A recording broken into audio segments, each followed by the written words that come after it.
Oh, this is a good one today. You're not getting this anywhere else. I sent Chris Sims' quote to an NFL offensive coordinator, a guy in an NFL personnel department, and an NFL scout to try and figure out, is Chris Sims right? Here's what he said. Is making $30 million a year. Yeah.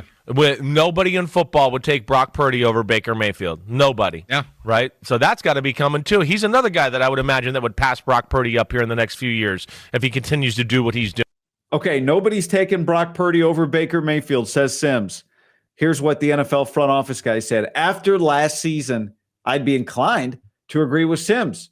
Of course, Baker Mayfield made the Pro Bowl for the second year in a row and threw 41 touchdowns, plus a league-leading 16 interceptions. But his interception percentage at 2.8 was just barely higher than Purdy's at 2.6. Okay, we go on.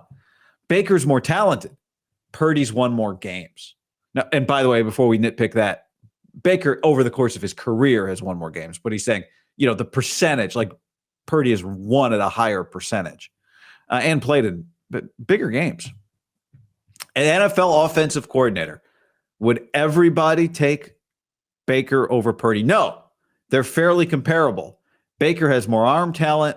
Purdy probably more accurate. This is where we started getting into a back and forth because I said, I think Purdy's probably more trustworthy in the sense that I think his floor is higher. But this guy said he disagreed with me. Similar floors. If they're on bad teams, neither is dynamic enough to will bad teams to wins. Said the NFL scout, I think nobody would take Brock over Baker. I think nobody is hyperbolic, but I definitely say most would prefer Baker at this point. Baker has more arm talent and more playmaking. Brock is safer, but Baker has more high end. So the NFL scout at least agreed with that point I made to the OC that maybe the floor is a little bit higher, that Brock's a little bit safer. And I think you go back to the previous point about the floor, neither's dynamic enough to will a bad team to wins. This is where you kind of do the trading places thing. Like if you took Brock and put him on the Bucks, and if you took Baker and put him on the Niners, how would things be different for one team or another? And partly, I think because of the receivers, but maybe it's the arm talent. The Niners don't hit the deep ball. Certainly when you compare like Mike Evans and Chris Godwin to what the Niners have, it's just different. So it's possible that Brock would hit the deep ball the way Baker does, but Baker does throw it really well at this point. I do think you got to give him the edge there. But I also think that the Niners would be a little worse off, or maybe a lot worse off. I don't know, because I think it'd be hard. I think it's harder for Baker to play in the Shanahan system with the efficiency that Brock does. Okay, so let's get back on track here. We had the NFL scout because he said most would prefer Baker at this point, and the point about the floor. Then the OC said Baker's probably better, but it's close. I mean, one thing is clear, even the guys that say Baker here, which is kind of all three of them, but there's a curveball coming. Even the guys say Baker at least fundamentally disagree that it's like Sims talks like it's not a debate. These guys are saying it is a debate and it's close and Baker. But then the NFL front office guy texted back. He said, I just asked some scouts here and we're split. Good conversation, though. To me, it's a great reminder that even like at the highest professional level, they have the same debates that you and your buddies have, that I have, that we have on this show. It's the same. They love talking about it. And it's also a reminder that, he's not Mahomes, Burrow, Josh Allen, or Lamar Jackson. That's not the debate anybody in the real world, anybody that works, nobody's having that debate. Like everybody, and I was texting with one of these guys a lot about it later, the idea that the tiers of quarterback money is just tier one, which is basically everybody who resigns with their team. Tier two, which is any free agent quarterback like Darnold, plus Baker, even on the re-sign.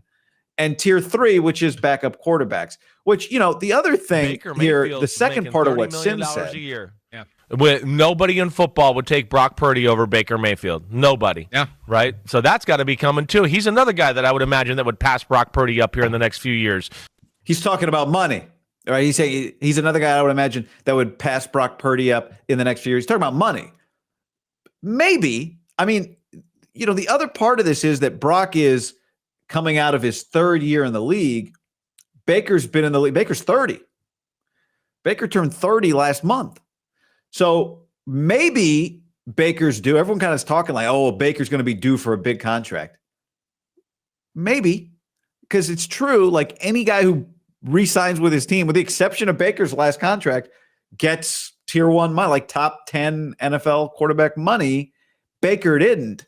But Baker also just had, by many measures, the best year of his career at 29 years old, which kind of is when you should theoretically, although quarterbacks can keep having good years, 30, 31, 32. It was the third winning season of his career. He played for the Browns. Any quarterback that plays for the Browns, I give plenty of slack to. But it was the best year of his career, 41 touchdowns. He'd never thrown 30 touchdowns before. So I do find it interesting that there's this like, well, this is finally who Baker is. And maybe it is. I think all of us, at quarterbacks included, are more quote unquote system quarterbacks than we realize. And system quarterback doesn't mean you're lucky. Quarterback just means you are around people that help you reach your potential, which is all so many people, you get stuck in a job on a team with people that don't help you reach your potential. It's hard. For me in broadcasting, I know, like when I work in TV, it's 30, 40 people. I'm just a cog. To get a good TV broadcast on the air, it takes a lot of people to do it well. And I can screw it up for everybody, or somebody else can make me look, it happens all the time. Great producer, director, camera people, analyst for sure. So like, I do think I realize that this year doing I think we're all probably more, I'm a great husband. Well, maybe you just picked a great wife. She's easy to be a husband to. I don't know. So the point is that for Baker, I think it's easy. I would say, I don't know that I've discredited him, but I'm not as high on him as these guys are. But I also think we got to acknowledge, if I'm Baker Mayfield, I'm going, finally I got to reach my full potential. Another example of this would be Geno Smith.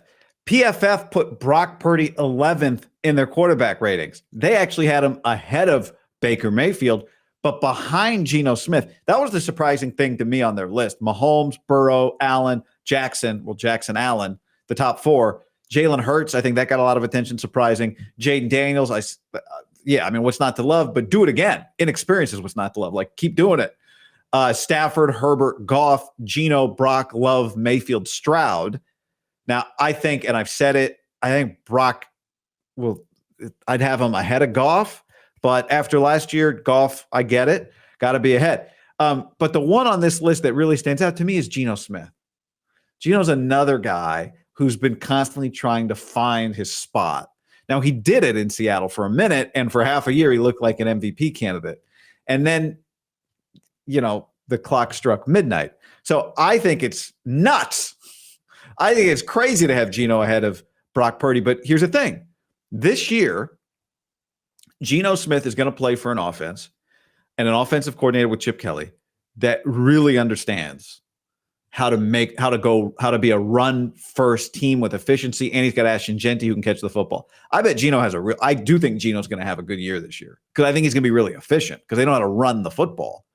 And, Geno is more in the Baker category, however many years he's been in the league, of older players who have seen a lot. And to me, that is the Baker draft position affects this. Baker's arm, I think Baker kind of shot puts it a little bit, but I do understand people think he's got a little bit of a better arm than Purdy. I still think the Purdy processing power is what makes him a better quarterback for the 49ers than Baker Mayfield would be.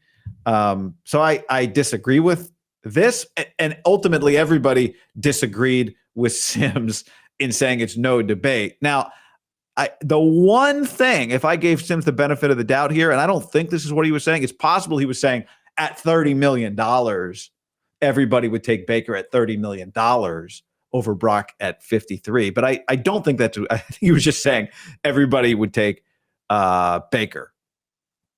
Brock is about to enter his prime, and it's an appropriate time to remember that so much of his career is still unwritten. But I also think it's important to say when everyone's killing in the Niners universe, oh, Chris Sims is a dummy. Yeah, Chris Sims was hyperbolic, everybody, but you also got to recognize that it does appear that he's right, that based on my small sampling, that the league would take Baker Mayfield over Brock Purdy. It's not just haters in comment sections. And you know what? It's fine. The guy's been in the league 3 years. He's got plenty to prove. And I think with his coach and hopefully his team, he'll be able to prove it. Natasha Bedingfield's one word.